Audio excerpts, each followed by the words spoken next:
Olá, caros alunos. Iniciemos mais uma aula de História. Vimos na aula anterior que as primeiras cidades antigas se formaram perto das margens de grandes rios por causa da importância da água para a agricultura, como via de transporte de pessoas e de produtos. Em torno de grandes rios, como o Tigre e Eufrates, surgiram as civilizações da Mesopotâmia. O Nilo possibilitou, por exemplo, a existência do Egito, e o azul amarelo na China, o rio Indo na Índia e etc. Nesta aula nós falaremos especificamente sobre o Egito.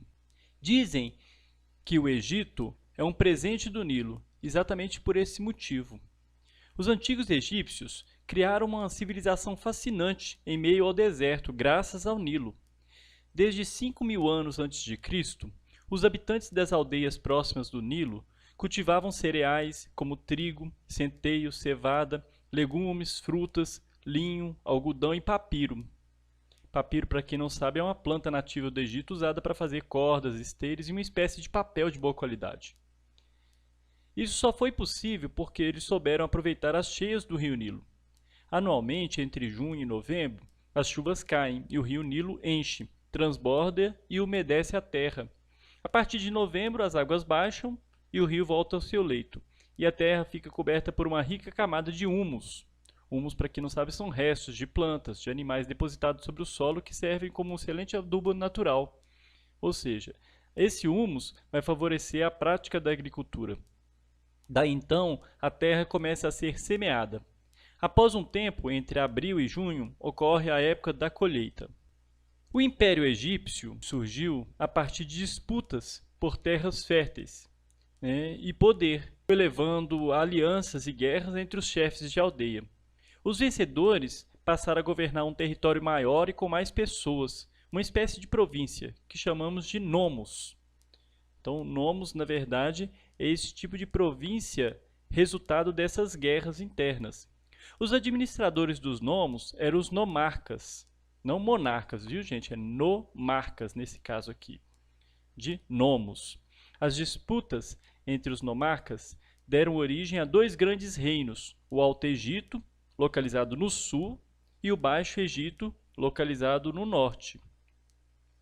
Por volta do ano de 3100 anos antes de Cristo, o rei Menés, do Alto Egito, ele conquistou o Baixo Egito e unificou os dois reinos. Menés tornou-se então o primeiro faraó. Faraó é o nome que a gente dava ao rei entre os egípcios. Nascia assim o Império Egípcio, com a capital na cidade de Tínis, depois substituída por Mênfis, atual Cairo. A história política do Império Egípcio pode ser dividida em três períodos, entre os quais existiram os períodos intermediários, quando o Egito viveu momentos de crise, com o enfraquecimento do poder do faraó e invasões externas. O Antigo Império, cerca de 2680 a 2180 anos antes de Cristo, é a época em que os faraós e seus funcionários coordenaram a construção de grandes obras públicas, entre elas as pirâmides de Quéops, Quefren, Miquerinos e a Esfinge de Gizé. Então, essas obras foram possíveis no Antigo Império, e essas obras eram feitas exatamente na época em que o rio Nilo estava em cheia, porque eles não podiam cultivar a terra. O Médio Império aconteceu em cerca de 2040 a 1780 anos antes de Cristo, período em que os egípcios expandiram seu território em direção ao sul, conquistando a Núbia, região rica em minerais, entre os quais o ouro. Apesar da prosperidade material, o Egito se enfraqueceu por causa de guerras e revoltas internas. Os Hicsos, povo originário da Ásia Central, atravessaram então o deserto e invadiram o Egito, lá permanecendo por 150 anos. O Novo Império aconteceu em cerca de 1570 anos antes de Cristo a 525 anos antes de Cristo. Esse período se inicia com a expulsão dos Hicsos. Os faraós do Novo Império organizaram um poderoso exército com a cavalaria e carros de combate, e depois de reconquistar a Núbia, eles ocuparam a Síria, a Fenícia e a Palestina, estendendo seus domínios até o rio Eufrates, na Mesopotâmia. Tudo isso deu um poder ainda maior para o faraó. Por meio dos impostos e do controle das importantes rotas comerciais das regiões conquistadas, o faraó, os chefes militares e os sacerdotes aumentavam sua riqueza. Já a maioria da população empobrecia, justamente por ter que pagar impostos cada vez mais altos. Além disso, muitos camponeses tinham que abandonar o cultivo da terra para servir na infantaria. Essa situação provocou revoltas sociais internas, o que, somado às sublevações dos povos conquistados contra a cobrança de impostos abusivos, acabou debilitando o Estado egípcio. A partir do século VIII a.C., o Egito foi sucessivamente invadido por núbios, assírios e em 525 anos a.C. foi conquistado pelos persas.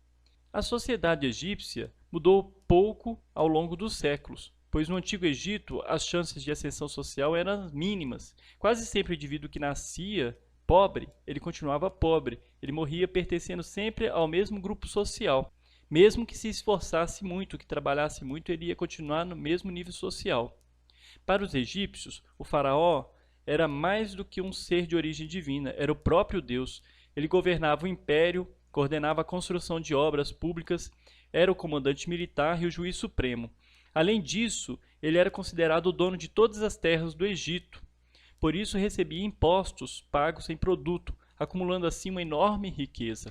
Os faraós construíram para si e suas famílias túmulos magníficos, como, por exemplo, as pirâmides de Quéops, Quefren, Miquerinos, edificadas por faraós do Antigo Império.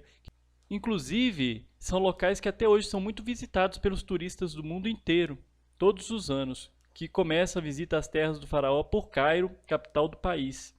Lá se encontra o conjunto arquitetônico de Gizé, composto da Esfinge e das pirâmides de Gizé, uma das 7 maravilhas do mundo antigo. Quéops, a mais alta e volumosa das pirâmides, tinha, ao ser construída, 146 metros de altura, o equivalente a um prédio de 48 andares. A pirâmide de tamanho médio é a de Quefren e a menor, a de Miquerinos. Posicionada à frente das pirâmides, ergue-se a esfinge, cabeça humana e corpo de leão. Esculpida em sólida rocha, a esfinge possui 72 metros de comprimento e 20 de altura, e parece estar ali para guardar as 3 pirâmides. Agora, em relação aos funcionários sacerdotes, os altos funcionários do governo tinham uma posição de destaque na sociedade egípcia. O principal deles, o vizir, era a maior autoridade depois do faraó. Ele chefiava a polícia, controlava a justiça e a arrecadação de impostos em todo o império. Entre os altos funcionários estavam também os escribas, que para exercer sua profissão eles estudavam desde os 5 anos em escolas especiais, com conhecimento de cálculo, leitura e escrita. Eles controlavam toda a vida econômica do Egito. As áreas cultivadas, os rebanhos, o volume da colheita, os impostos arrecadados e tudo isso mais. E muitas outras coisas. Os escribas trabalhavam para o Estado, para os templos e para o exército. Já os sacerdotes, como se fossem os padres ou pastores, para quem não sabe o que é um sacerdote, eles executavam os serviços religiosos e administravam os templos, que geralmente eram muito ricos graças às oferendas feitas pela população. Os artesãos egípcios, carpinteiros, ferreiros, joalheiros, eram conhecidos no mundo antigo. Com a madeira, eles faziam brinquedos, móveis, barcos. Com adobe, areia e pedra, eles construíam casas e os palácios. Com ferro, confeccionavam armas, instrumentos de trabalho e carros de guerra. Com papiro, produziam papel e uma variedade de outros objetos. Com os metais, faziam joias e ornamentos. Nos períodos de maior prosperidade, como por exemplo no Novo Império, os comércios interno e externo cresceram, possibilitando o aumento e a riqueza dos comerciantes. Com as guerras de conquista durante o Novo Império, os militares do Egito Antigo também conseguiram riqueza e prestígio.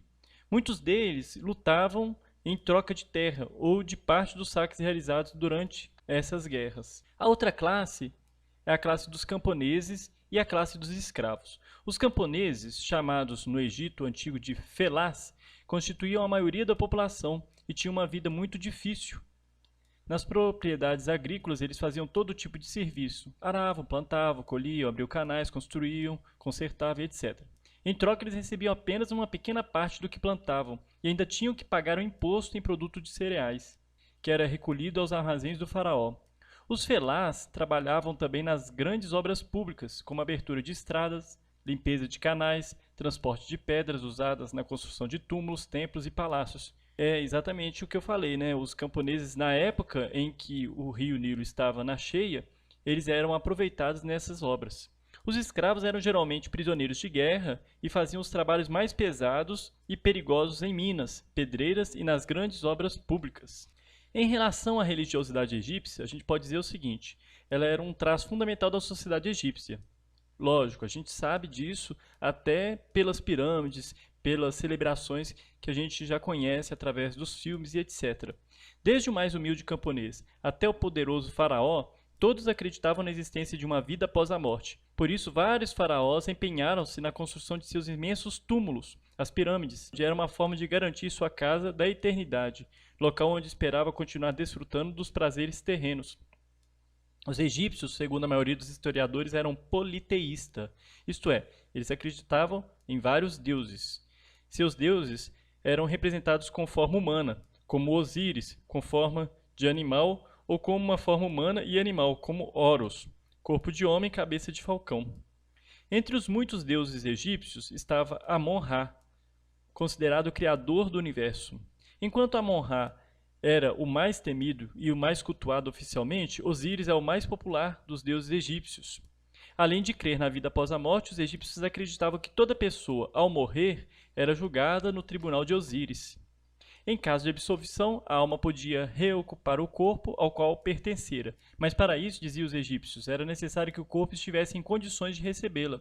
Isso explica por que os egípcios desenvolveram a técnica de mumificação. O que é mumificação? Um tratamento por meio do qual se evitava a decomposição do cadáver, transformando-o em múmia. Então era uma ideia, ou seja, o espírito poderia retornar ao corpo. A múmia era colocada num sarcófago, este era posto em uma urna funerária e conduzido até o túmulo. Lá costumava-se deixar vários objetos como joias, armas, alimentos que posteriormente, segundo acreditavam os egípcios, teriam grande utilidade para o morto. A riqueza e a variedade dos objetos dependiam das condições de cada um. A escrita surgiu no Egito por volta de 3.000 anos antes de Cristo. Para escrever, os egípcios usavam caracteres chamados de hieróglifos. A escrita hieroglífica era usada geralmente em textos oficiais e sagrados, gravados em pedra. Além dessa escrita, os egípcios desenvolveram duas outras, a escrita hierática, utilizada principalmente pelos sacerdotes, e a escrita demótica, usada basicamente em cartas. Foi o francês Champollion que conseguiu descobrir o segredo das escritas egípcias. Para isso, ele dedicou 11 anos de sua vida ao estudo de um documento conhecido como Pedra de Roseta. A Pedra de Roseta, um bloco de basalto encontrado pelos soldados do general francês Napoleão Bonaparte, no rio Nilo, em 1799, continha o mesmo texto em 3 escritas diferentes, em grego, hieroglífica e na escrita demótica. Comparando a palavra Ptolomeu, nome de um faraó, nessas 3 escritas, em 1822, Champollion conseguiu desvendar as escritas do Egito Antigo. E a gente sabe a importância que a escrita teve exatamente para a organização das atividades do Egito, Uma curiosidade que é interessante a gente ressaltar é a alimentação dos egípcios. A alimentação deles era à base de trigo e cevada, com os quais eles faziam pão e a cerveja, as leguminosas como o grão de bico, a lentilha, as frutas como melancia e melão, o leite de vaca e de cabra, usados na feitura de manteiga, do queijo, também fazia parte do dia dos egípcios. Carne de pato ou de caça complementava a alimentação dos mais pobres.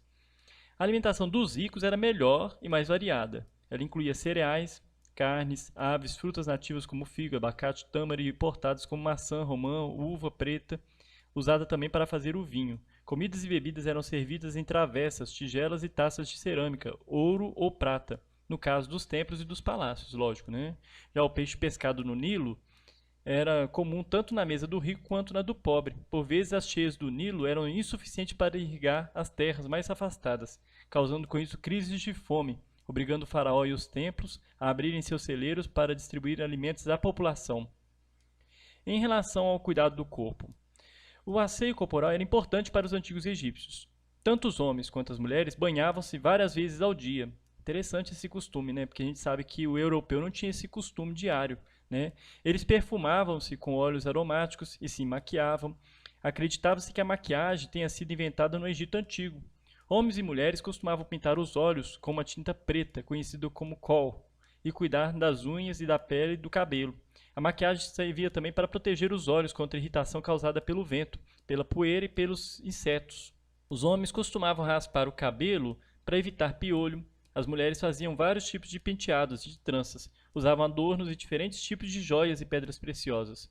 Tanto os homens quanto as mulheres usavam tranças e perucas. Então, espero que tenha ficado claro, pessoal. Um resumo praticamente de toda a história do Egito, né? Porque a gente não vai aprofundar aqui, não é o momento para isso, mas é uma forma da gente poder ter um primeiro contato com essa cultura tão curiosa que é a cultura egípcia. Muito obrigado pela atenção, até a próxima aula.